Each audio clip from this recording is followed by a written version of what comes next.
Seek the lofty by reading, hearing, and seeing great work at some moment every day. Quote of the day. Now, let's get right to it. Bitcoin on an inverse chart. So everything in this video today, we're going to be looking at, the weekly chart and maybe even the monthly chart, but inverse. So looking at this chart, it might look a little wonky, right? But these are the tops, right? The prices, right? This is 60K down here, right? This is where we are now. So as we go up, right, we're looking at lower prices. So keep that in mind. It can be confusing if you've never done this before. But it's important to look at things from different perspectives if you've only looked at it from one side before. So if this is new to you, this is a good thing to be doing. And how do you do this? If you're on trading, you're like, I want to try this. How do I do it? You ask me, watch this video, and you hit Alt, you click on your chart, Alt and I, inverse, I for inverse, right? Or you'd hold down the Alt key, hit inverse, and you can see that it just flips back and forth. So why would we do this? Well, I'm glad you asked. It's like I said, you have to look at things from a different side. So most people, and by the majority, I should say, look at charts only when they're bullish, right? That's why half of the people leave in bear markets. It's because they're losing money, right? They don't short, they just only buy or long, right? And the familiarity with bullish charts is much greater for the masses than bearish charts. So looking at, if you invert it in a bear market, it's a bullish chart, right? So this is exactly what you look like in a bull chart, right? As we start to swing around from, say this was the bear, right? Invert, right? So everything I say is going to be the opposite. So go with that as well, right? The bear trend down, right? And then you hit your bottom, you flip around and start your new bull trend, right? Over bear trend, right? This is the bear, right? This is why the candles are still red as they're going up. But the same principles apply. You hold your higher moving averages, right? The 8 EMA, the 14 EMA on your bull trends, right? This signifies, look at the spacing of the moving averages. This is exactly what you want to see when you flip around and you start holding these higher trends. That's a bullish move, right? So what can we piece together from this? Well, look, it's like a textbook bull run starting or in this case, bear trend, right? So we came down, held support at the EMA 14, bounced again, continued the trend, held the EMA 14, bounced again, holding the trend. We look just a couple weeks ago, bounced to the EMA 14, holding, right? It would make sense that we're either going to bounce at the 8, the 14. You can even go all the way down to the 21 and still be in a great uptrend, right? Looking at the low, higher low, right? So far, higher low. Even if we come down to the 21, look at the price. That's 19K. We're still in a great uptrend or downtrend, right?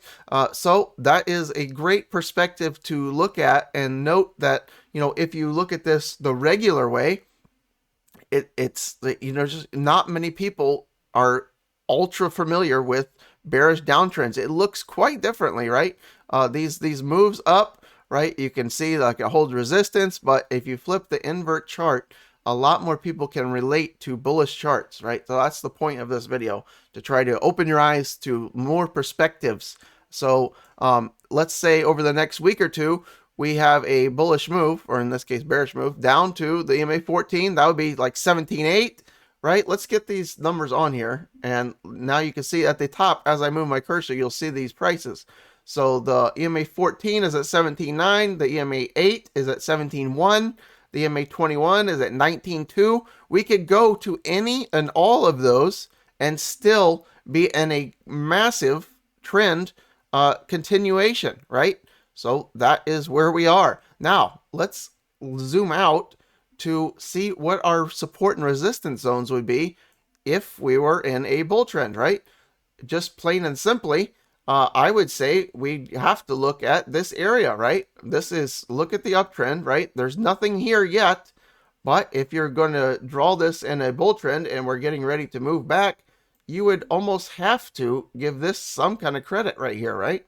You'd think that we're going to hold some resistance in this area based on, support flip to resistance, right? Inverse, right? I'm gonna have to keep reminding you of that because you're like, what are you talking about? That was the bull run, right? So this is the next logical area, right, of interest, and that range is from like around 11K to 14K, right, based on the chart. How about we zoom to the monthly and see if we can clean it up anymore?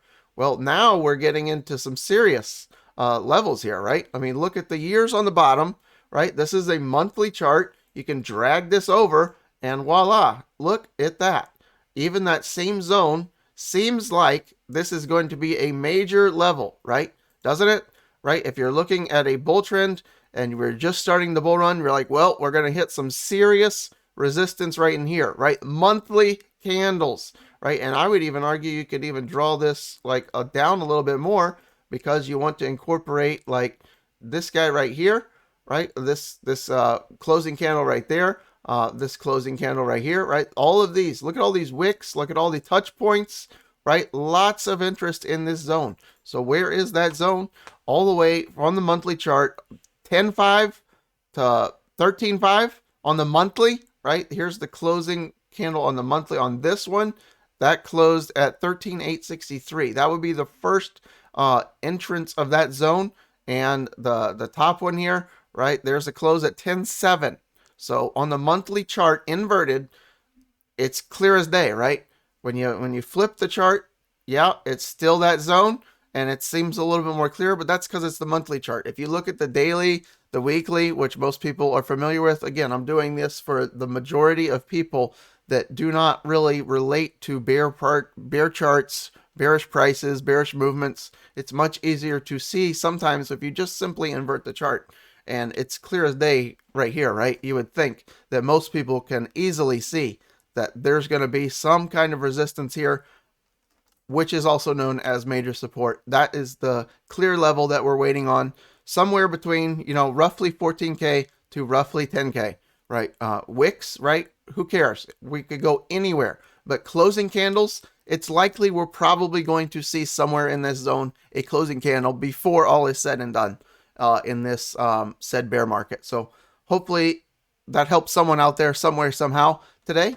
Again, invert your charts. You can go do this on any coin, any chart, anywhere, anyhow, anyway.